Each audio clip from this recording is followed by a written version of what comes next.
de Hitbodedut, de confination. Donc, grâce au shiurim de Midreshet Yehuda et de tous les autres qui sont transmis aujourd'hui, c'est-à-dire pendant toute cette semaine, ça nous permet de remplir nos batteries aussi pour Shavuot.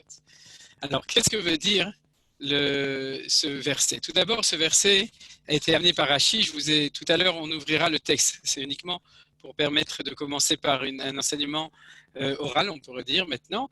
Et après ça, on ouvrira le Daf Mekorot. J'espère que comment il s'appelle, que Malachi est là, ou bien pour être sûr que je peux ouvrir, apparemment oui. Et cet enseignement, il est amené dans le Rashi sur Zachor Veshamor. Zachor et Yom HaShabbat les 4 dans les 10 commandements. Et en fait, aujourd'hui, on va approfondir un enseignement sur les 10 paroles. Je vais reprendre cette traduction habituelle, la Seret Dibrot, les 10 paroles et non pas les 10 commandements. Vous savez pourquoi. Et dessus, donc, le Rashi sur Zachor et Yom HaShabbat les 4, c'est-à-dire souviens-toi du jour du Shabbat pour le sanctifier, nous rappelle que dans les premières tables de la loi, ou les tables de l'Alliance, c'est-à-dire aussi, il faut faire attention, c'est les 10 paroles qui sont gravées sur les tables de l'Alliance. Si tu traduis mal, alors c'est grave. C'est mal gravé et c'est embêtant. Donc, dans les tables de l'Alliance, les premières, il y a marqué Zachor et Yom HaShabbat, et dans les deuxièmes qui sont marquées dans le livre du Deutéronome, dans Devarim, il y a marqué Shamor et Yom HaShabbat les 4 jours. Et nos sages nous ont dit que ce n'est pas une erreur de version, c'est que quand Akadosh Baruch Hu a transmis les 10 paroles, il n'a ni dit Zachor, il n'a ni dit Shamor, il a dit c'est-à-dire il a dit en même temps Zachor, Veshamor, Vedibur, Echad, Nemru. C'est-à-dire il a dit les deux mots en même temps. Et à ce moment-là, Rashi nous dit, à propos de ça, Achat diber Elokim, Shtaim zo shamati, c'est-à-dire Dieu a dit une chose et nous, on a réussi à en entendre deux. Et c'est le thème d'aujourd'hui qui va aller bien au-delà, parce que je ne vais même pas expliquer cet enseignement à propos du Shabbat de Zachor Veshamor, mais de manière générale sur la révélation de Akadosh Baruch Hu au Mont Sinaï, en expliquant pourquoi toute la révélation va être sous le signe d'une parole unique qui va se scinder en deux dès qu'elle va arriver chez nous. C'est-à-dire que Achad Diber Elokim, Dieu dit une chose, Shtaim Zu Shamati, deux, celle-là, j'ai entendu. C'est-à-dire que nous avons entendu. Vous avez compris. C'est-à-dire dans la parole de Hachem, il y avait une parole, mais chez nous, on l'a entendu avec les deux oreilles. Shtaim Zu Shamati, comme on a deux oreilles, donc on était obligé de l'entendre en deux. D'ailleurs, la preuve, c'est pas une preuve, mais c'est intéressant qu'aujourd'hui on sait que pour avoir une audition parfaite d'une musique ou de n'importe quoi, il faut justement entendre avec les deux oreilles. C'est ce qu'on appelle la stéréophonie. Vous savez, stéréophonie. Alors en fait, vous croyez que le mot stéréophonie, c'est un mot en latin ou en grec, c'est un mot qui parle de Mahamad Arsinaï. Parce que sté, ça veut dire shtei, c'est deux. Réo, c'est qu'on a vu, phonie, les voix. Raoult et Takolot, vous vous souvenez qu'on a vu les voix, mais on les a vues en deux. Achad Diber Elokim, Shtaim Zo Shamati, donc c'est ça, la stéréophonie. Franck, je vois que ça te fait rigoler, tu as bien raison. Même c'est comme ça qu'on étudie la Torah. Donc, vous avez compris, on a entendu la parole unique de Akadosh Baruch Hu, mais nous, on l'a entendu. Vous pouvez répéter pour phonie, le dernier? J'ai c'est noté. Que phonie, c'est l'entendre. Là, j'ai pas trouvé de mot en hébreu. Mais stéréo, on dit stéréo, c'est shté raou. Shtaim raou et takolot. C'était ça l'explication. À mon avis, c'est tout ce que vous allez vous souvenir de tout le chiot. Après, on va vous demander qu'est-ce qu'il a dit. Ah, il a dit stéréophonie. Le reste, on verra. Mais en tout cas, pour continuer maintenant dans un enseignement un tout petit peu plus sérieux des choses, il faut comprendre cette idée de manière générale. Alors, cette idée de manière générale, c'est comme ça. C'est que la parole, excusez-moi, je veux juste mettre mon téléphone sur silencieux parce que j'ai oublié de le faire. Donc, voilà. Donc, la parole de Hachem, c'est la parole de Hachem lui-même. Et c'est ça l'exceptionnel de la révélation au Mont Sinaï. C'est-à-dire que quand on était au Mont Sinaï, on a entendu la parole de Hachem Echad ou Shmo Echad. C'est-à-dire que cette parole était en elle-même, elle sortait de la bouche, entre guillemets, de Akadosh Baruch Hu. Donc, puisqu'elle sortait de la bouche de Hachem, elle était une au moment où elle sortait. Vous comprenez? C'est-à-dire elle avait cette essence d'une, et quand elle descend dans le monde, à ce moment-là, elle se scinde en deux, parce qu'on est ici dans le monde de la dualité, vous le savez. C'est pour ça que le monde a été créé avec un bête, c'est-à-dire il faut toujours avoir un pense-bête, et quand on parle de la réalité de la création, et à ce moment-là, donc, qu'est-ce qu'on a? On a une parole unique de Akadosh Baruch Hu qui se scinde en deux à partir du moment où elle arrive dans le monde. Et c'est ça qu'on va voir dans l'étude du texte des 10 commandements aujourd'hui. On va voir que à chaque stade de développement de la parole de Hachem, il y a une nouvelle subdivision. C'est un petit peu comme, vous savez, quand on met un petit caillou dans une mare, dans de l'eau, et où il y a des galimes, il y a des ronds qui sortent, etc., et qui se font, et d'autres, etc. Donc, c'est exactement comme ça. On va voir qu'il y a une première subdivision, une deuxième subdivision des développements de la parole, mais qui proviennent de l'unité de Akadosh Baruch Hu. Et c'est ça, cet enseignement de Achat Diber Elokim, Shtaim Zoshamati. Pourquoi est-ce que c'est tellement important? C'est tellement important parce que, en fait, on a entendu en stéréo que c'était une parole unique. Vous comprenez? C'est-à-dire que la différence, parce qu'on pourrait se demander, à partir du moment, je pose une question théorique, à partir du moment où il y a brisure de cette unité, puisque Shtaim Zoshamati, puisque lorsque moi je l'entends, ça devient deux, alors c'est-à-dire qu'on est redescendu dans le monde de la création, le monde de la dualité de la création, de la créature, et à ce moment-là, on a perdu la voie de l'unité. Eh bien, c'est ça que nos sages nous enseignent, que non, que cette voix unique qui était au début a été entendue en double, parce qu'on ne peut pas entendre autrement, parce que l'homme ne peut pas entendre autrement que dans le monde de la créature, donc dans le monde créé, c'est-à-dire le monde de cette dualité, mais il a entendu stéréophoniquement, justement, c'est-à-dire il a entendu l'unité de la parole qui était auparavant. Et c'est ça la différence entre ça et la voix des voix qui sortent de la création. Quand on est dans une parole, non pas de Dieu, mais une parole ici, à ce moment-là, il y a quelqu'un qui a un microphone ouvert, je ne sais pas qui c'est, peut-être que c'est Gabriel Elbaz, apparemment c'est oui. Donc, Malachi, il faut que tu lui fermes son micro. Donc, moi, je ne peux pas lui fermer. Peut-être que c'est... Non, je ne savais pas comment c'est ça. Johan. Top. Alors, on continue, ils n'entendent pas. Alors, vous avez compris cette idée. C'est-à-dire que ce qu'on va essayer de développer, c'est le fait qu'on va entendre dans notre monde, la parole d'Akadosh Baruch Hu qui est unique. Alors que quand on entend la parole du monde, quand on entend la parole exprimée par des gens d'ici, par les gens dans le monde, on entend une parole qui est déjà duelle en elle-même, c'est-à-dire qui contient en elle-même dans cette chose, c'est-à-dire on ne va pas forcément réussir à reconnaître l'unité divine de Akadosh Baruch Hu quand on va l'entendre. Alors que dans cette parole-là, qui était celle des 10 commandements, elle transcende, elle transcende notre... Excusez-moi, je vous la porte parce que j'ai trop chaud.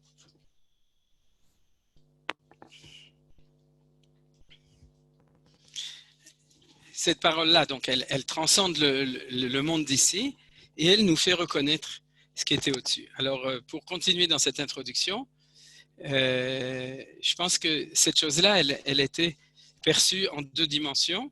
La première, c'est le fait que cette parole unique descend en deux. Et ça, je dirais au niveau d'une forme, c'est comme la forme d'un triangle avec je ne sais pas comment dire en français, code echad, c'est-à-dire avec le spitz. Un sommet. Un sommet, todarabah, un sommet vers le haut et avec deux bases, avec la base qui se trouve en bas. C'est-à-dire, vous comprenez, Achat Diber Elokim en haut, Shtaim Zo Shamati, c'est les deux paroles qui sont en bas. Alors ça, c'est la première lecture du verset qui veut donc nous dire que nous avons entendu en deux ce que Hachem a dit en un. Maintenant, il y a un deuxième stade qui n'est pas moins important, c'est qu'à partir de cela, nous sommes capables de réaliser en bas l'unité de ces deux valeurs qui ont été entendues. Alors ça, c'est lié avec ce qu'on a parlé souvent et dans le cours d'hier et tout. C'est-à-dire qu'il y a une possibilité de voir le triangle dans l'autre sens. C'est-à-dire, Shtaim Zoshamati, j'ai entendu deux choses, et ces deux choses, je suis capable de les unifier parce que j'ai entendu que l'origine de ces deux paroles, c'était l'unité de Dieu. Vous comprenez? C'est-à-dire que la force du peuple juif, c'est de permettre de révéler l'unité des dualités ou des oppositions qui se trouvent ici dans le monde, et donc de faire descendre plus bas un principe unificateur à partir du moment où nous savons qu'à l'origine, il y avait une parole unique de Dieu.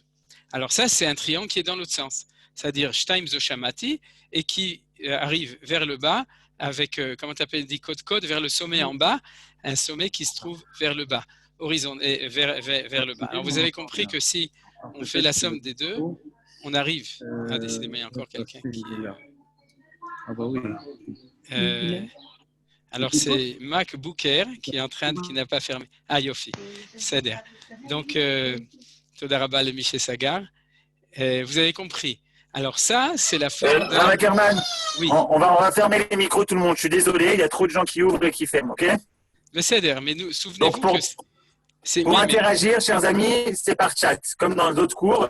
Ah là là. Xera Kasha. C'est-à-dire, disons que peut-être que, ok, sinon, peut-être tu permets, s'il y a des gens qui veulent vraiment intervenir, ils ont qu'à lever la main et à ce moment-là, Johan, on te demandera de l'ouvrir. Alors donc, on continue pour l'instant. J'espère que ça va bien se passer comme ça. Vous avez compris que la superposition des deux, c'est notre Magen David que nous connaissons. Alors vous savez que le Magen David, c'est une forme juive qui a des origines obscures, mais en tout cas, ça ne change rien. D'où que ça vienne, c'est sûr que ça représente une idée essentielle chez nous, c'est-à-dire c'est en même temps ce triangle qui a une source unique vers le haut et ce triangle qui a deux sources vers le haut et ensuite une conclusion vers le bas. Si on fait les deux ensemble dans l'harmonie, à ce moment-là, on trouve la forme du Magen David. J'en ai déjà parlé une fois ou plusieurs fois, que ça correspond aussi à des formes des sphirotes de la Kabbalah, puisque quand on dit Keter, Chochma et Bina, alors on est dans un triangle avec un sommet vers le haut, et quand on parle de Chochma, Bina, Vadat, on est dans un triangle avec le sommet vers le bas. Et si on met les deux ensemble, à ce moment-là, on a le Magen David. Où est-ce que c'est marqué dans le Passouk? Et après ça, on va commencer à voir les sources. C'est marqué dans le Passouk. Alors, vous me direz peut-être que quelqu'un sait où c'est marqué. Ah, vous n'avez plus le droit de parler, c'est dommage. Alors, en tout cas, c'est marqué comme ça parce qu'il y a marqué Achat Diber Elokim, Shtaim Zo Shamati.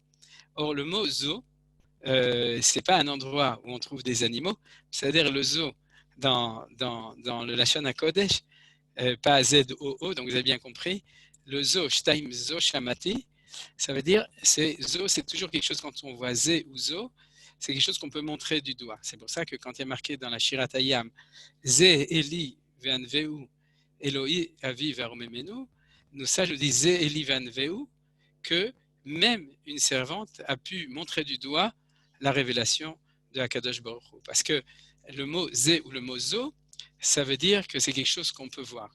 Alors vous avez compris, Shtaim, Zo, Shamati. C'est-à-dire que dans ces deux-là, on peut montrer du doigt quoi? Qu'on a entendu la parole unique de Dieu. Donc ce Zo, c'est le faire descendre jusque en bas. C'est ça que ça veut dire. Donc il y a marqué Achad Diber Elokim, Dieu a parlé une parole, Shtaim Shamati, Aval Shtaim Zo Shamati, c'est que nous sommes les porte-paroles de Hakadosh Baruch Hu qui permettent de descendre jusqu'au plus bas la possibilité de réunification de ces deux valeurs qui sont différentes. S'il n'y a pas de questions, Johan, tu peux ouvrir 2 minutes, peut-être si quelqu'un a une question, sinon on continuera. Johan le chômeur, alors on continue.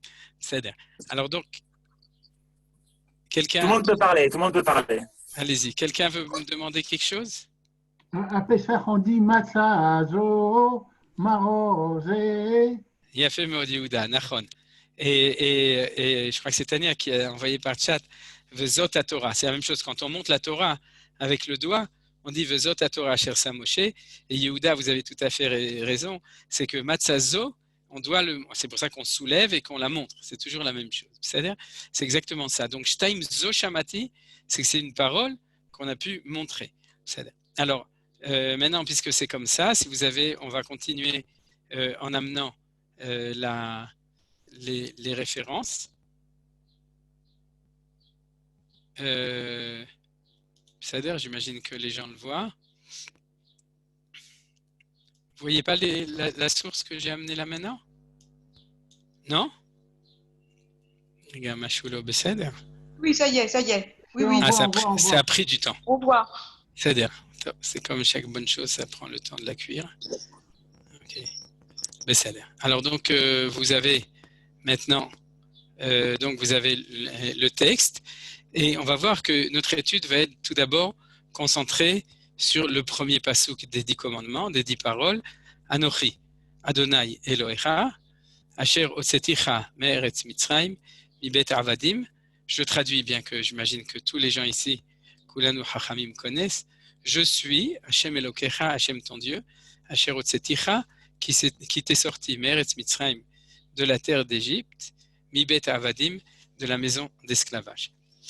Alors, bien entendu, on va aussi après passer aux autres paroles, des 10 paroles de la Kadosh Baruch Hu, mais puisqu'on veut découvrir Achad Diber Elokim. Vous comprenez, c'est ça qui nous intéresse aujourd'hui, c'est de savoir que ce qu'on va entendre, c'est une parole, c'est quelque chose qu'on peut lire, qui fait partie de notre monde, mais puisque c'est la parole de Hachem, puisque c'est la seule fois dans l'histoire où Akadosh Baruch Hu nous a parlé directement, et on était tous là-bas, comme nous disent nos sages, on a tous entendu, que ce soit des juifs de mères juives ou des juifs qui ont fait un giour, tout le monde, toutes les neshamot étaient, au moment du Mahamad Har Sinai, étaient au pied du Har Sinai, et on a tous entendu quand Akadosh Baruch Hu nous a parlé.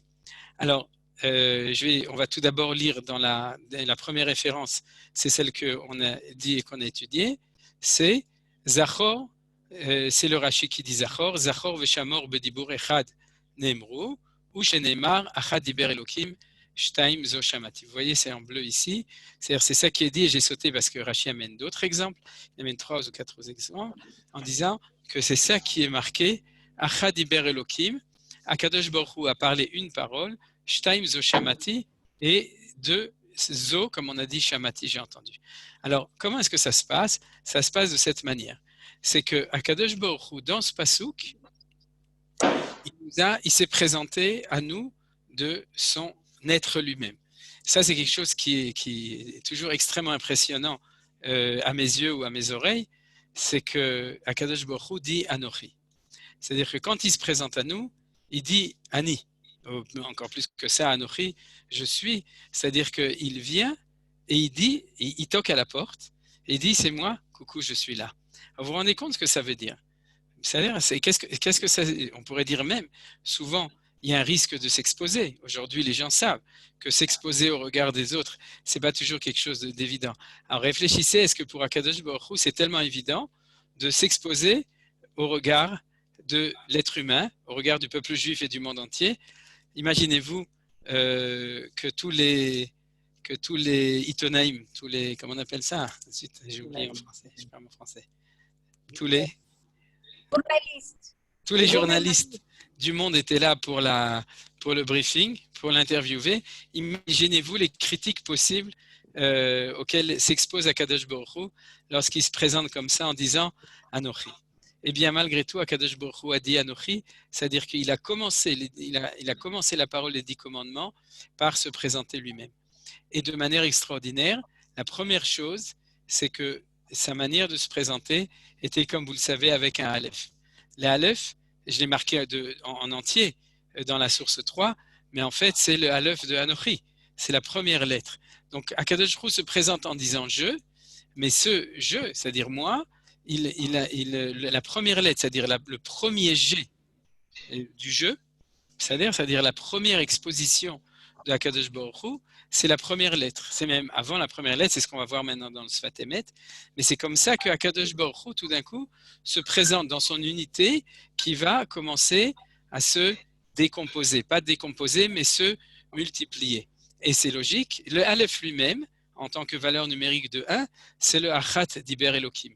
Vous comprenez? C'est-à-dire le fait que Akadosh Baruch Hu s'est présenté dans ce Aleph, c'est que lui-même a dit sache que ce que je suis en train, mon être, c'est l'être de l'unité, et c'est pour ça que ça commence par la lettre Aleph qui est celle de la première lettre qui a la valeur numérique de 1. Alors regardez ce que nous enseigne le Sfat Emet de Gour. J'ai signalé, si vous voulez retrouver, c'est dans le livre de Bamidbar, Shnat Tavresh Samer Gimel, Nun Samer Ain Pei, ça veut dire que c'était il y a 117 ans, en 1903. Donc c'est l'enseignement du Sfat Emet à Gour, en Pologne, en 1903. Il dit comme ça. Ita. Ita, ça veut dire il y a. Aolam nivra bebet bereshit. Que le monde a été créé avec un bet de Bereshit. Vous voyez qu'il reprend exactement le même thème, c'est-à-dire que le monde a été créé avec un bet et que la parole de Dieu s'est révélée avec un aleph. Alors regardons ce qu'il nous dit. Ma bet stuma mikol tzad ou patuach. Ma bet stuma mikol tzad ou patuach mitzad echad, kach lo te'arer, ma lemala, ma lemata, ma lefanim, ma leachor. C'est un enseignement que nos sages nous disent sur la lettre du bet, c'est que la lettre bête, elle est complètement fermée de tous les côtés, elle n'est ouverte que d'un côté. Elle est ouverte que du côté gauche, c'est-à-dire dans la direction de l'avancement du temps. Parce que vous savez qu'en France, quand on dessine un graphe et qu'on dessine en bas la ligne du temps, on la dessine de gauche à droite. Pour quelle raison? C'est parce qu'on écrit de gauche à droite. Mais comme en Lachon HaKodesh, on écrit de droite à gauche, si on veut faire un graphe X, Y, c'est-à-dire T et X, à ce moment-là, on doit normalement la dessiner dans l'autre sens, c'est-à-dire de droite à gauche. Et c'est ce qui se passe avec ce bête-là. C'est-à-dire que le bête, il est fermé en haut, il est fermé à droite, il est fermé en bas. Et nos sages nous disent, et il est uniquement ouvert sur le côté gauche, car l'otearer malemala malefanim ve malemata.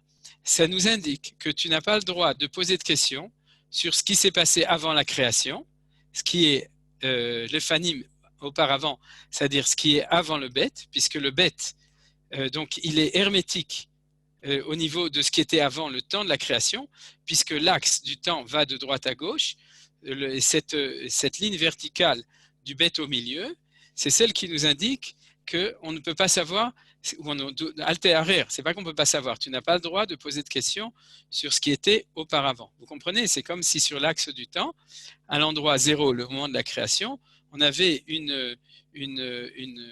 un mur hermétique qui nous dit tu n'as pas le droit de réfléchir à ce qui était auparavant.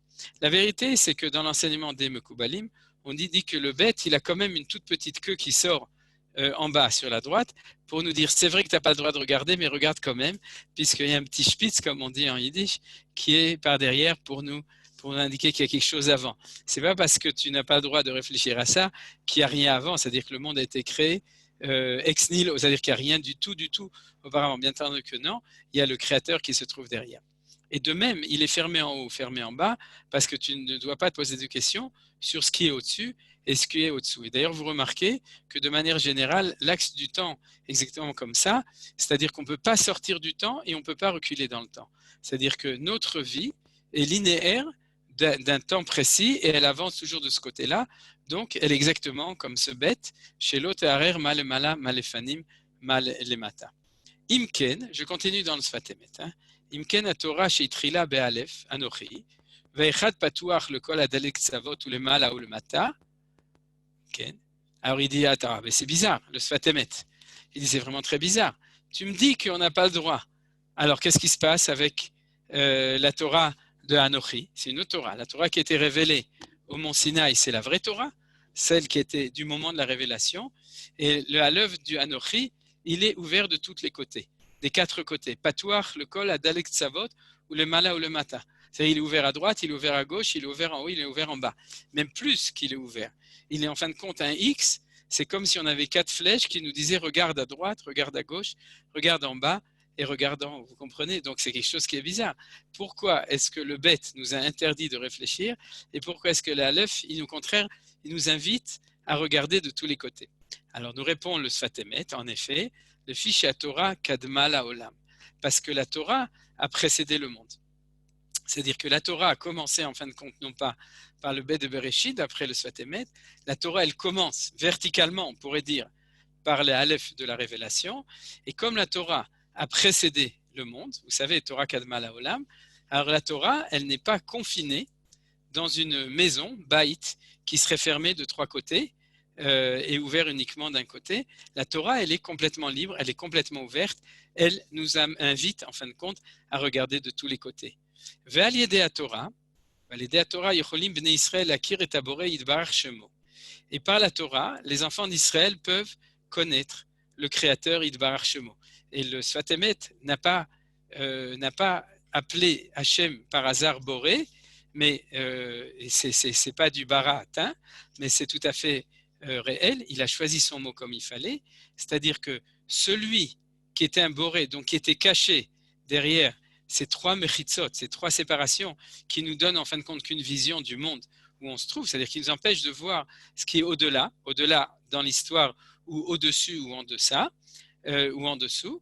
À ce moment-là, il nous dit, si tu étudies la Torah, tu peux connaître le Boré Olam, c'est-à-dire le Créateur, donc ce qui était avant la création, Yitbarach Shemo. Que Moshe Katuv, Anochi, Hashem Elokecha, Beichud, Shelo Aliede Emtsayut Maaseh Bereshit. Alors comment est-ce qu'il continue? Il dit, c'est pour ça que quand Hashem s'est présenté, il a dit, Anochi, je suis Hashem Elokecha, Hashem ton Dieu. Beichud, ça veut dire qu'il s'adresse à nous directement, Shelo Aliede Emtsayut Maaseh Bereshit, pas par l'intermédiaire de la création du monde. C'est-à-dire celui qui est attaché à la Torah, il peut arriver à Hachem en n'étant pas, en fin de compte on pourrait dire, en n'étant pas confiné ou contraint par les limitations de l'univers, de la réalité de la création, c'est-à-dire la réalité du bête. Alors, vous voyez le chidouche extraordinaire que nous donne le Sfat Emet. C'est-à-dire le Sfat Emet nous dit que par la parole de Akadosh Baruch Hu au moment du mont Sinaï, on a en fin de compte le bête, il s'est entrouvert. C'est-à-dire que ce qui est cette mechitza, cette séparation qu'il y avait, elle est tombée et on peut entrevoir ce qui était auparavant, on peut entrevoir Akadosh Baruch Hu directement sans être obligé de passer justement par le Maaseh Bereshit. On n'a pas besoin d'étudier la physique pour pouvoir arriver à Akadosh Baruch Hu. Velachen, l'oktiv asher beraticha. Et c'est pour ça qu'il n'y a pas marqué, et c'est toujours la question que pose par exemple Rabbi Yehuda Levi, pourquoi est-ce que, c'est pas Rabbi Yehuda Levi, excusez-moi, c'est le roi des Khazars qui demande à Rabbi Yehuda Levi dans le Kuzari, il demande pourquoi est-ce que dans la carte d'identité de Akadosh Baruch Hu, Anochi, on comprend très bien, c'est moi, mais Hashem Elokecha, Hashem ton Dieu, mais pourquoi il n'y a pas marqué qui t'a créé ou qui a créé le monde? Pourquoi il y a marqué celui qui t'a sorti d'Égypte? Répond le Sfat Emet d'une très belle manière, qui est une manière chassidique. Vous allez voir ce qu'on appelle les chassidische Wort, c'est un Wort chassidi. Rak asher otzeticha me'eretz Mitzrayim, qui t'a sorti de la terre d'Égypte, chez la Torah, car la Torah inachala bli mitzarim ugvulim, parce que la Torah est un héritage qui est sans frontières, sans limites, et Metzarim est sans choses. Metzar, c'est aussi des frontières, et ça a deux sens, frontières et oppression. Veken katuv, sha'alna layamim rishonim miktzeh shamayim aniyak kadavar agadol azeh. Bon, on va sauter le passou qui l'amène, mais vous avez compris. C'est-à-dire celui qui a lié à la Torah, il sort du bête. C'est-à-dire qu'il sort de cette espèce d'enfermement, de confination, de confinement, je ne sais pas comment on dit, mais Eretz Mitzrayim, c'est le pays de l'oppression, le pays, en fin de compte, des Metzarim, des Gvulot, et on sort de ça. Alors, il conclut donc, Imken ha-Torah chutz mikol abriya, v'chol haksavot ibechinat emet, shekolel rosh toch vesof.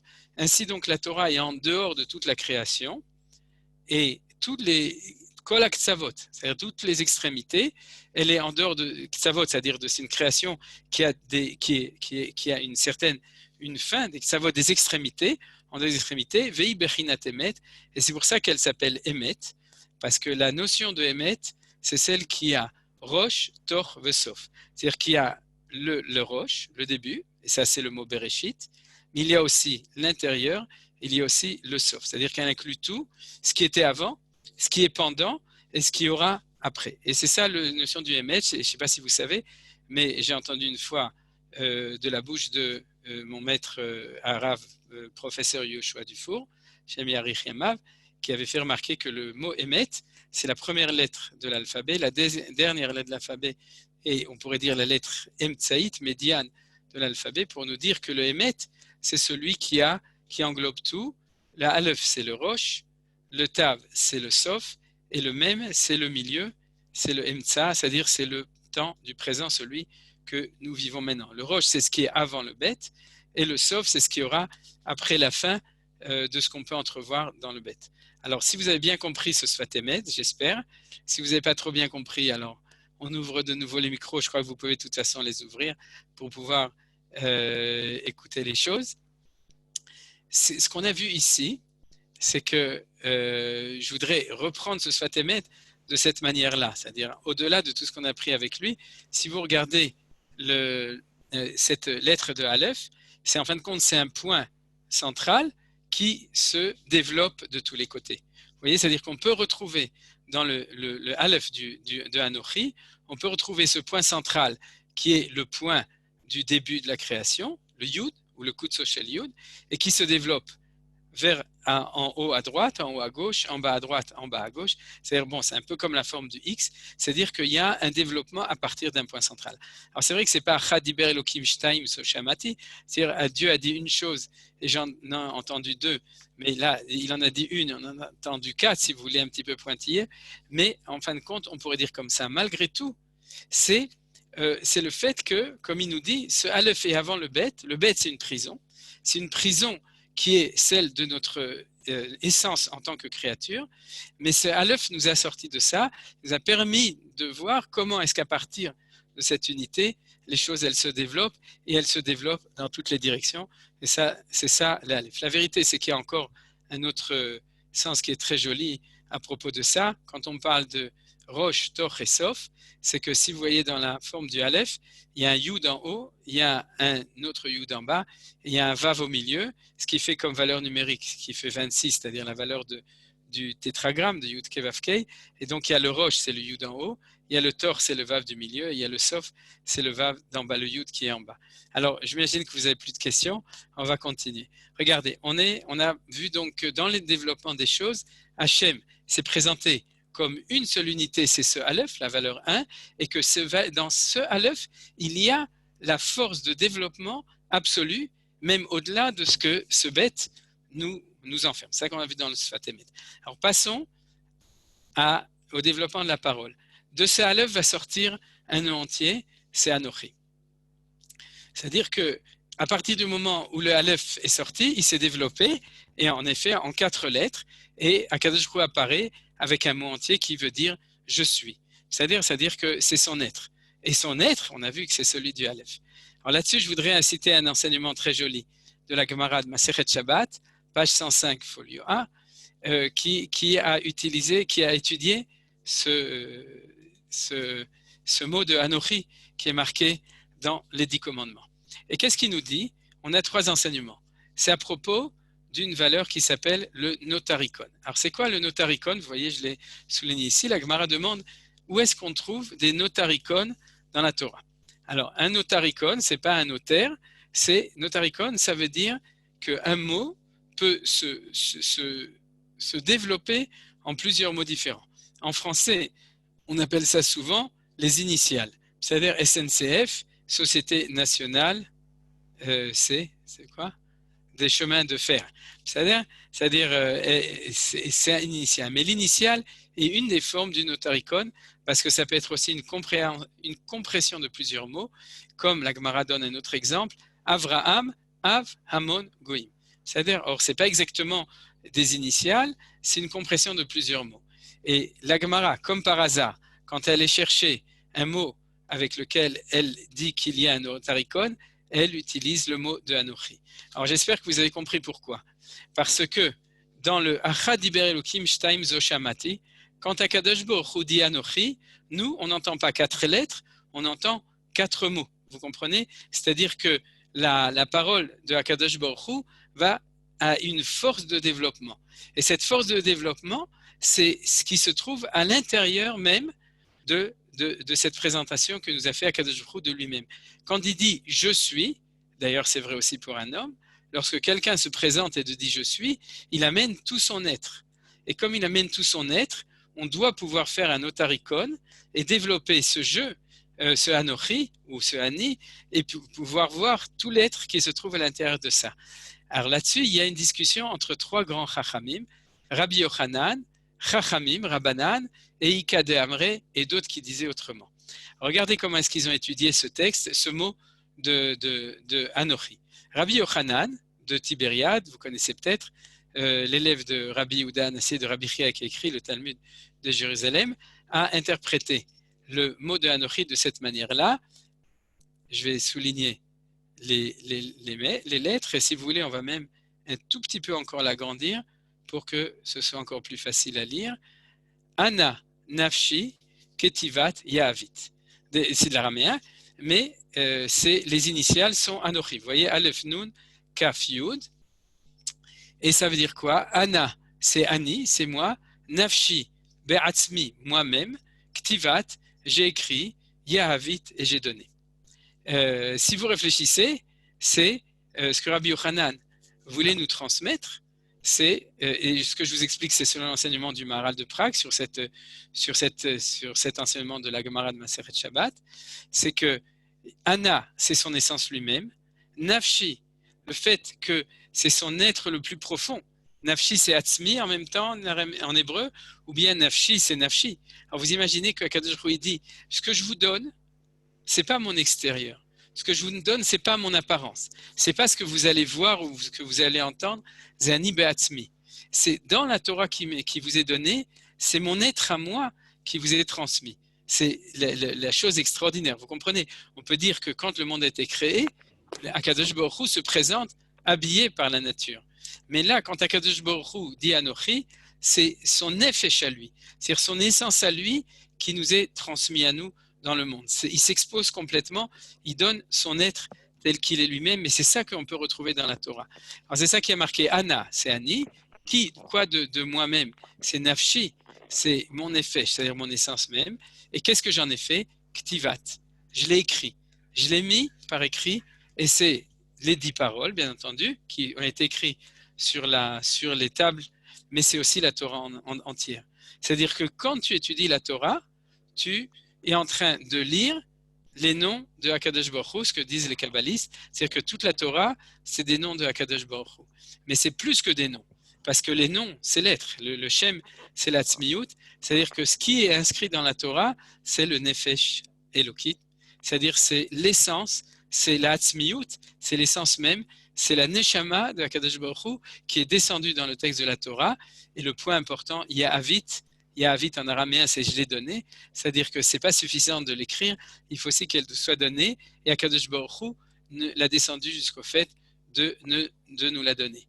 Les Chachamim disent, alors vous comprenez l'idée, c'est-à-dire que l'idée dans le développement que je suis en train de dire, c'est qu'à chaque stade du développement de la parole, c'est-à-dire d'abord le Aleph, ensuite le premier mot, les Chachamim ont vu comment est-ce que cette parole, elle se subdéveloppait. Elle se développe ensuite dans des valeurs parce qu'il y a à l'intérieur de ça ce potentiel de développement. Le deuxième enseignement, donc celui des Chachamim, Rabbanan, c'est comme ça. Amira, Neima, Ketivat, Yehiva. Alors, traduction, Amira, une parole, Neima, agréable, Ketiva, j'ai écrit, Yehiva, et j'ai donné. Alors, vous remarquez, si on pouvait plus faire participer tout le monde, vous remarquez que Ketiva, Yehiva, c'est la même chose que Katavit, Yahavit, plus ou moins. C'est-à-dire c'est les mêmes mots. Là, c'est j'ai écrit, j'ai donné. Et là, c'est écrit, c'est donné. Alors, la différence, c'est les deux premiers mots. Ici, c'est Ananafshi. Et ici, c'est Amira Neima. On va peut-être lire complètement l'enseignement. Et ensuite, on va analyser chacun. Ika de Amré, il y en a qui disent Anochi le Mafrea. C'est-à-dire, quand il voulait expliquer le mot de Anochi, il le lisait de gauche à droite. C'est-à-dire, il le lisait à la française, depuis la fin jusqu'au début, ce qu'on appelle le mafréa, rétroactivement.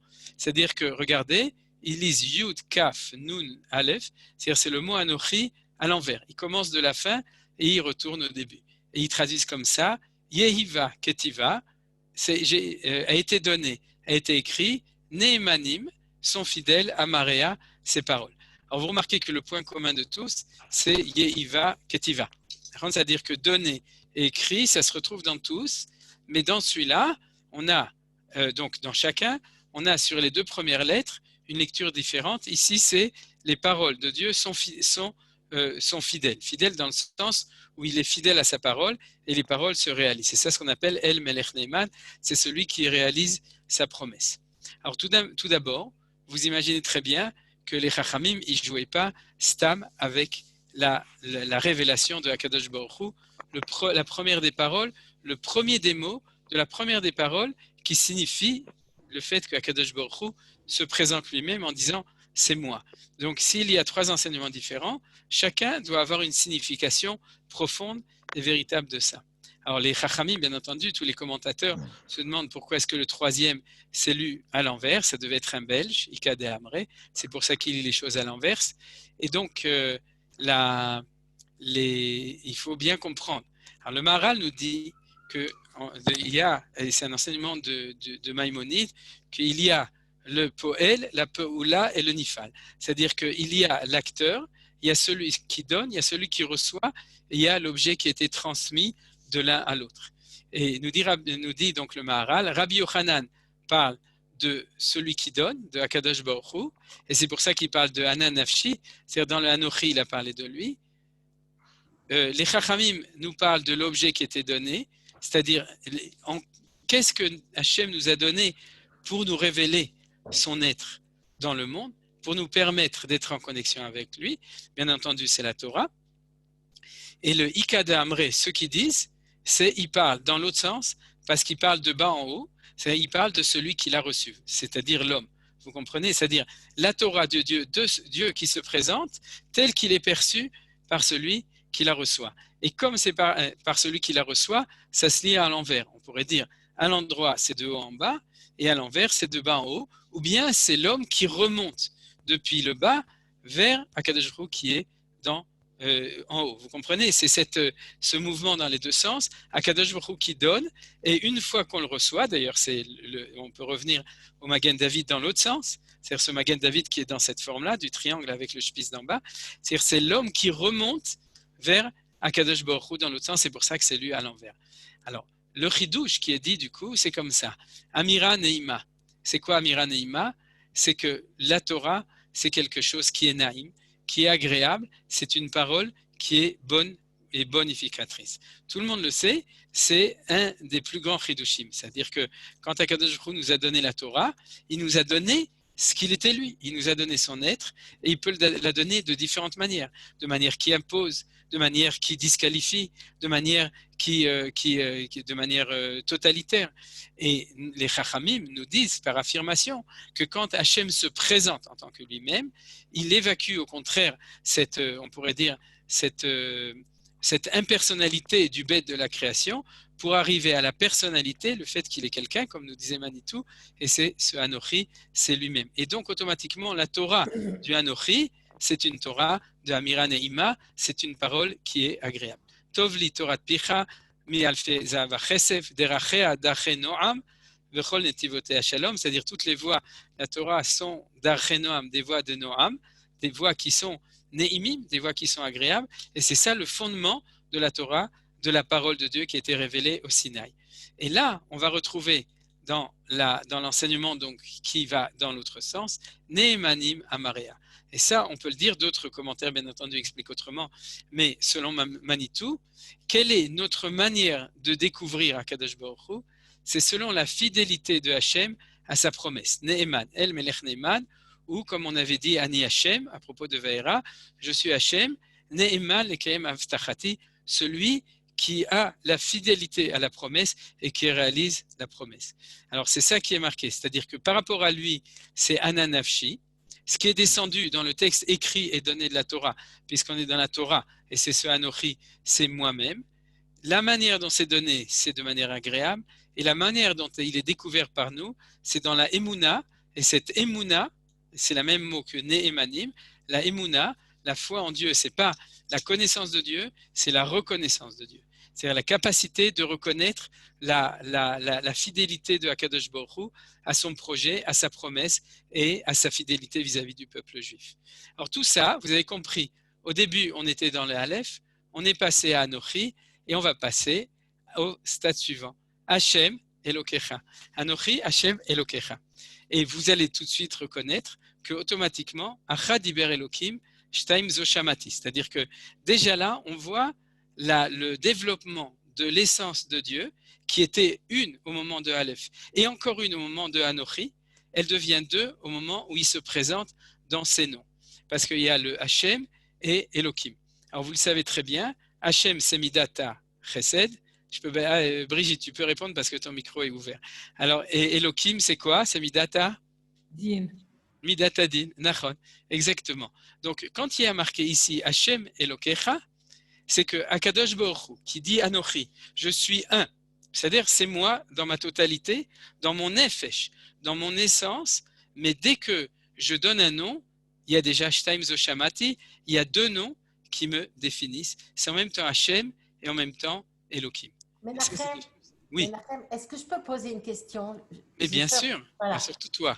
À partir de ce que tu as dit sur le Aleph Oui, et à partir de ce que tu as dit sur le Bet, oui. que peut-on dire du mot Av? Ah, c'est une bonne question. J'avais entendu des explications, mais pour l'instant, je n'ai pas. Peut-être que quelqu'un d'autre a une bonne idée pour expliquer ça. Je dirais comme ça. C'est que le Av, j'avais d'ailleurs, j'ai oublié son nom de famille, mais Eliane Marek a fait une conférence il y a environ 6 mois ou 1 an où elle avait expliqué de manière très jolie Av et M, c'est-à-dire le fait que les deux commencent avec un Aleph, l'un c'est Aleph Bet et l'autre c'est Aleph Mem, mais malheureusement je ne me souviens pas de l'explication qu'elle avait amenée.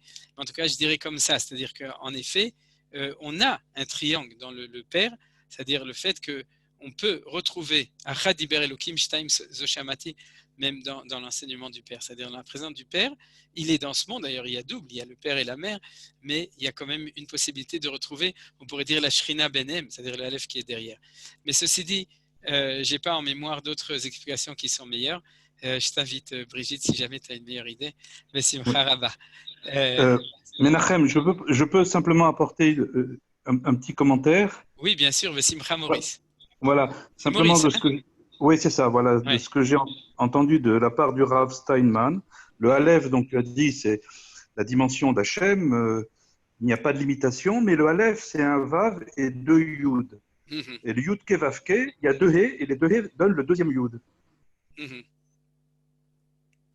Le Aleph, Ah en oui, fait, d'accord. c'est composé de 2 Yud et d'un Vav. Il a fait Meod. Ouais, c'est Meod, il a fait. C'est Meod, il a fait. Maintenant, vous savez que Dieu, Akadosh Baruch Hu, il a créé le monde avec les lettres de la Torah. Et donc, il y a même une infinité de développement, justement, de ça. Et c'est pour ça que j'ai choisi Fatemet et Todaraba, Brigitte, pour la question et à Maurice Moshe pour le développement, Todaraba. Mais vous voyez qu'il y a une infinité de possibilités, justement, de développement de cela. Alors, vous voyez que c'est simple, c'est pour ça que je n'ai même pas amené de source sur Hachem Elokecha, parce que dès qu'on sort du Anochi et que Hachem doit dire son nom, alors c'est Hachem Elohim. Mais ce n'est pas Stam, parce que c'est quand même Hachem Elokecha. C'est-à-dire, ce n'est pas marqué Hachem Elohim, c'est-à-dire d'un côté, mais c'est Elokecha. C'est celui qui, quand on parle de Midat Gvura, c'est-à-dire de Elohim, ce n'est pas seulement celle qui est à gauche, celle de la rigueur, c'est aussi celle qui descend dans le monde. Vous comprenez? C'est-à-dire Hachem, c'est celui qui est en haut encore, et quand il doit descendre dans le monde, alors il doit descendre dans le monde de la réalité. D'ailleurs, vous savez que Elohim, c'est la même gématria que Ateva, la nature, c'est-à-dire c'est la descente de ce Hachem dans cette dualité, c'est de droite à gauche ou de haut en bas, c'est quand il descend. Et là, la différence, c'est que quand le monde a été créé, c'était une présence non révélée, impersonnelle, on a parlé, donc c'était Bereshit Bara Elohim. Mais au moment du Mahamad Har Sinai, Hachem dit, moi Hachem Anochi, si je descends vers toi, je me présente à toi de manière avec une relation. C'est-à-dire, je suis Hachem, ton Dieu. Je ne suis pas Hachem, un Dieu, mais je suis Hachem, ton Dieu, c'est-à-dire qu'il s'adresse à toi personnellement.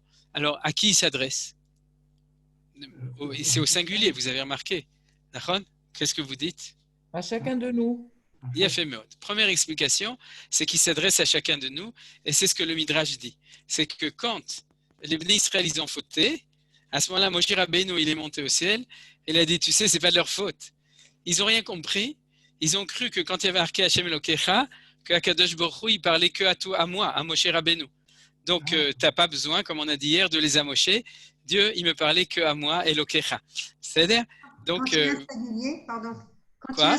On a appris que quand il y a un singulier, au contraire, ça s'adresse au klal, alors que quand c'est un pluriel, ça s'adresse à chaque individu. D'accord. J'attendais Todaraba. C'est très bien que ça vienne de vous, Magia. C'est-à-dire qu'on peut dire comme ça, on peut dire comme ça. C'est-à-dire que si ça s'adresse à chacun, c'est que quand on était au Mahamad Har Sinai, Elokecha, c'est quand même que chacun a entendu ce qu'il pouvait entendre par sa neshama.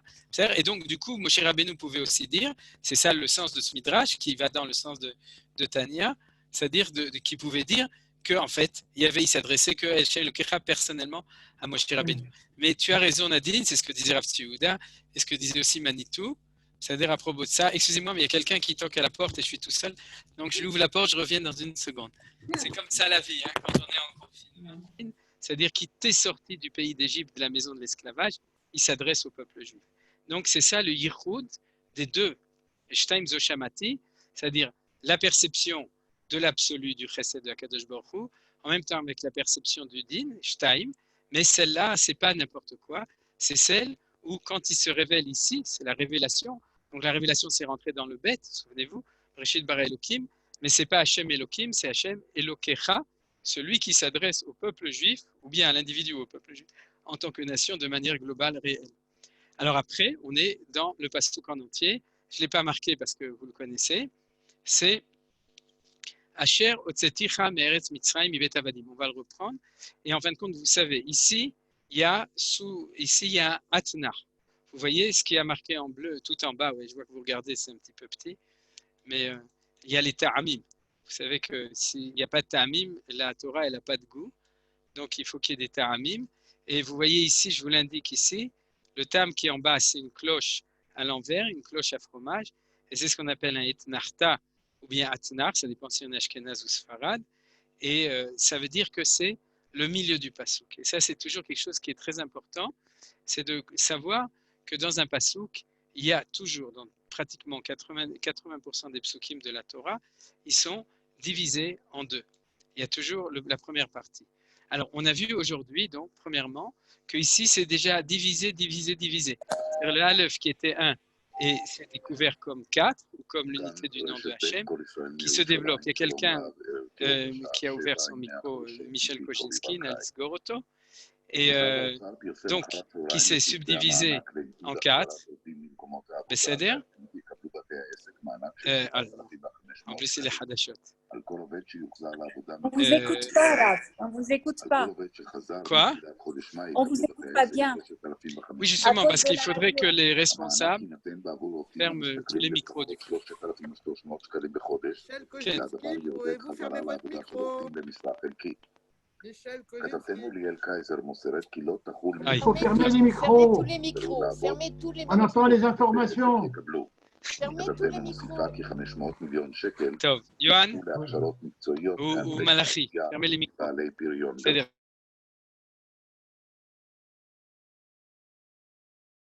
Ok, Besséder. D'accord. Besséder. Donc on continue. Maintenant tout va bien. Vous m'entendez, hein? Il y a donc, après ce développement, il y a les deux parties du pasuk. Anochi Hashem Elokecha, Asher Otzeticha Meretz Mitzrayim Ibet Avadim, c'est-à-dire qu'il y a deux cartes d'identité. Et là-dessus, nous disent les Chachamim, quelque chose de très beau. Je vais lire le texte de Rashi à ce propos-là, qui dit comme ça: Davar Acher, le fiche Nigla Bayam que Gibor Milchama, Venigla Kan Kezaken Malirachamim. Pourquoi est-ce que Hachem s'est présenté comme celui qui nous a sortis d'Égypte? Parce qu'il s'est révélé sur la mer comme un Gibor Milchama, comme un soldat, comme un héros de la guerre. Venigla kan kezaken malirachamim. Il s'est révélé ici comme un zaken, c'est-à-dire un chacham, un sage plein de miséricorde. Sheneimar vayiru et Elo Israël tachad raglav kemaaseh livnat asapir zaita lefanab b'shat shibud ketsem hashamim la Torah mishenigelu. Je ne traduis pas du tout parce qu'on n'aura pas le temps. O il vani mishtane bemarot, puisque ma révélation change d'une fois à l'autre. Al tomru shte reshuyoten. Ne dites pas qu'il y a deux reshuyot, c'est-à-dire deux divinités, chas de shalom. Anochi ou Asher otzeticha me'eretz Mitzrayim v'aleyam. Anochi, donc moi en tant qu'unité unique, c'est celui qui se révèle maintenant que tu vois malé rachamim, plein de rachamim, et qui en même temps qui t'a sorti comme un gibor milchama. Vous voyez que c'est marqué clairement que gibor milchama c'est la gvura, c'est-à-dire, et que zaken malé rachamim c'est chassadim, et que donc Akadosh Baruch Hu, de nouveau, une fois qu'il a fini la première partie du passouk, il dit toute cette partie du passouk, c'est Zaken Malirachamim, c'est mon essence telle que tu le vois au mont Sinaï, mais tu m'as vu aussi au moment où vous êtes sortis d'Égypte, comme celui qui agit dans l'histoire, comme héros, comme soldat dans la Gvoura pour vous sortir d'Égypte, sache que les deux parties du Passouk sont à unifier. Achad diber Elokim, shtaim zo shamati. Et vous remarquez qu'on est toujours dans le même thème que celui du 5, sauf que c'est de manière beaucoup plus développée. Je vais vous dire comment Manitou le dit dans la parole et l'écrit premier tome à propos de ça. Il me semble que c'est écrit là-bas. Il nous dit comme ça, mais il le dit dans d'autres endroits. Il dit, quand on est sorti d'Égypte, Hachem s'est révélé comme on pourrait dire, dans son entité, dans son être politique, dans celui sioniste, on pourrait dire. Et ici, il s'est révélé comme religieux. C'est-à-dire, c'est celui qui nous donne la Torah, Azaken Malé Rachamim, c'est le sage, et surtout, ne fait pas de dichotomie entre l'identité sioniste et entre l'identité religieuse. Anochi Hashem Elokecha, le Zaken Malé Rachamim, Asher Otzeticha Meretz Mitzrayim, c'est moi qui aussi fais le 5 Iyar, Yom HaAtzmaut, c'était le même qui est aux deux, et c'était la même chose quand on est sorti d'Égypte. Donc, c'est une traduction libre de ce qu'a dit Rashi, mais vous voyez, c'est très important. Pasuk suivant, Lo yulecha Elohim acherim alpanai. C'est quoi? C'est le deuxième d'Iber. Et quand on lit dans la Torah à Shavuot, on dit les deux en un seul pasuk. C'est-à-dire que dans les Ta'amim, on lit le premier et le deuxième en un seul pasuk.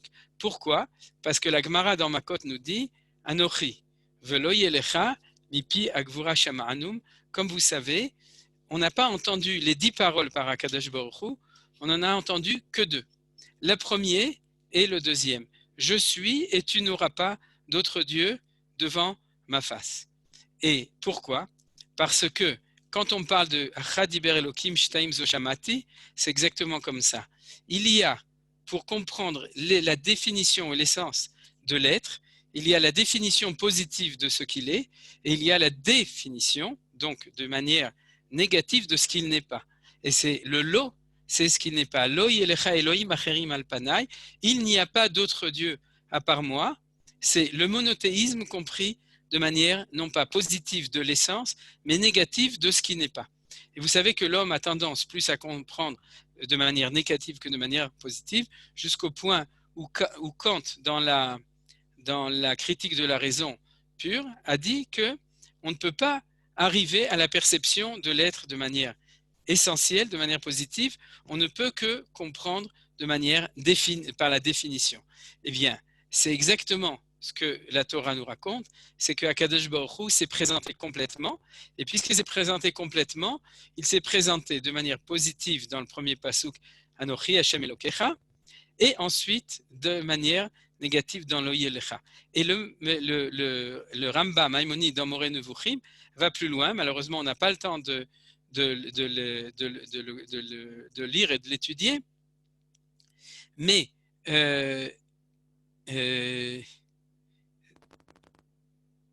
c'est ce qu'il dit en fin de compte, donc c'est ce que j'ai expliqué maintenant. J'ai cité le texte du Moreh Nevuchim dans la deuxième partie, chapitre 33. Ce qu'il dit, c'est un enseignement très très beau. Il dit que ce que les Bnei Israël ont entendu, c'est qu'une seule voix.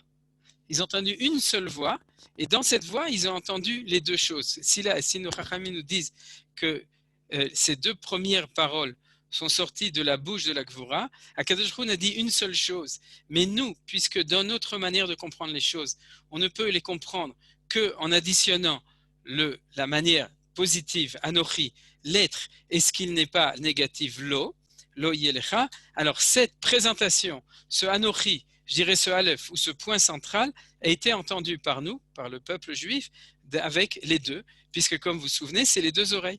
Une oreille a entendu Anochi Hashem Elokecha Asher Hotzeticha Meretz Mitzrayim, et l'autre oreille a entendu Lo Yelecha Elohim Acherim Alpanai, et c'est que de cette manière que nous avons la perception possible de la globalité de l'identité de Akadosh Baruch Hu. Lui l'a dit en une seule parole, Achad diber Elokim.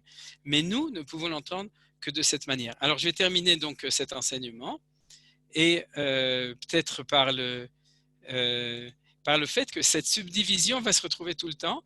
On va s'arrêter à la suivante, mais il y en a encore d'autres après. La dernière pour aujourd'hui, avant la fin du cours, c'est les Shnei Luchot HaBrit. Vous avez remarqué que de même que la première parole et la deuxième, la première est positive et la deuxième est négative, eh bien regardez, à part ce Lo Yelecha en gros, toute la partie droite, c'est-à-dire tout le premier louar, la pierre de droite des deux pierres des tables de l'Alliance, ils sont positifs. Anochi, Kaved et Tamicha, Zachor et Yom HaShabbat le Katsho, il y en a deux qui sont différentes, mais on a vu que ce Lo Yelecha Elohim Acherim fait partie d'un ensemble avec la première, alors que tout le côté gauche, celui des 5 commandements de l'autre côté, c'est celui du Lo. Lo tirtzach, lo tinaf, lo nignov, lo ta'ane berachet shaker, ve lo tachmod. Pourquoi? Parce que le côté droite est dans son ensemble, dans sa globalité, le côté de l'être, et le côté de gauche dans sa globalité, c'est le côté de la définition, c'est-à-dire de ce qu'il ne faut pas faire. Et de manière incroyable, c'est aussi le Ben Adam Lamakom et le Ben Adam Lachavero. Parce que le Ben Adam Lamakom, c'est la présentation de Dieu quand il nous parle, et Ben Adam Lachavero, c'est la transformation ou la traduction dans notre monde à nous de cette connaissance de Akadosh Baruch Hu en tant qu'un, dans notre possibilité de réaliser ça dans le monde d'ici-bas. Et dans le monde d'ici-bas, on est plus dans le lot, c'est-à-dire dans les gvurot, dans les gvulot, dans les limites, que dans le monde de l'essence. Tout est emballé dans cette. Donc ça va ensemble. Le lot et le ken, et le Ben Adam Lamakom et le Ben Adam Lachavero. Alors c'est avec ça que je veux finir.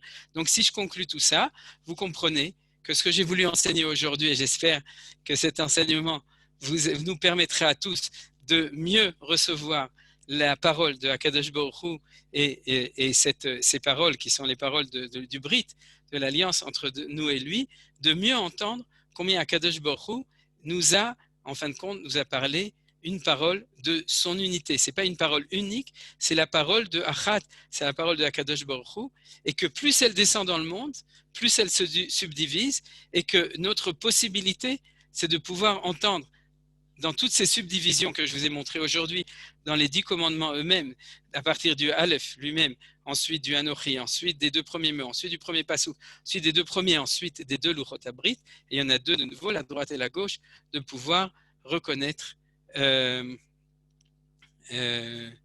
pouvoir retrouver je ne sais pas ce que tu fais, Johan, à mon avis tu veux enlever le truc Azé Beseder, Zetov Meod, donc c'est non, c'est pas ça que tu voulais faire, mais Beseder on va le faire. Donc ce que ça nous permet de reconnaître maintenant, c'est à partir de toutes ces subdivisions, de pouvoir retrouver par récurrence, à partir de là, l'unité et l'entité de Akadosh Baruch Hu qui nous a donné cette parole, cette Torah extraordinaire infinie, et qu'il a décidé de la faire descendre sur le mont Sinaï, et depuis le mont Sinaï, que cette parole soit entendue par nous, par nos 2 oreilles, dans ces 2 dimensions, jusqu'à chacun de nous, et jusqu'au Klal Israël. Voilà, alors on va s'arrêter ici. Si jamais vous voulez poser des questions, comme d'habitude, Johan ouvre les micros et vous êtes invité à poser des questions ou donner certaines remarques. Oui, Laurence? Non? Ok, Besséder. Zéo? Plus personne ne parle? Je crois qu'il a oublié d'ouvrir, c'est ça? Johan? Johan? Ouh. Mon ordinateur qui ne marche pas. D'accord, tu peux ouvrir quand même ordinateur, mais je pense que j'ai réouvert une seconde. Non, tu n'as pas réouvert, tout est fermé. Alors c'est mon ordinateur, je gère depuis le téléphone. Alors, je vais voir voilà, il va s'éteindre ton micro, tu peux rallumer. Voilà, c'est ouvert, c'est ouvert. Voilà, c'est bon. Merci beaucoup, Menachem. Merci beaucoup à vous. Je voudrais faire une remarque, si c'est possible. Bien sûr, Bessimcha Rabba. C'est une remarque sur la structure.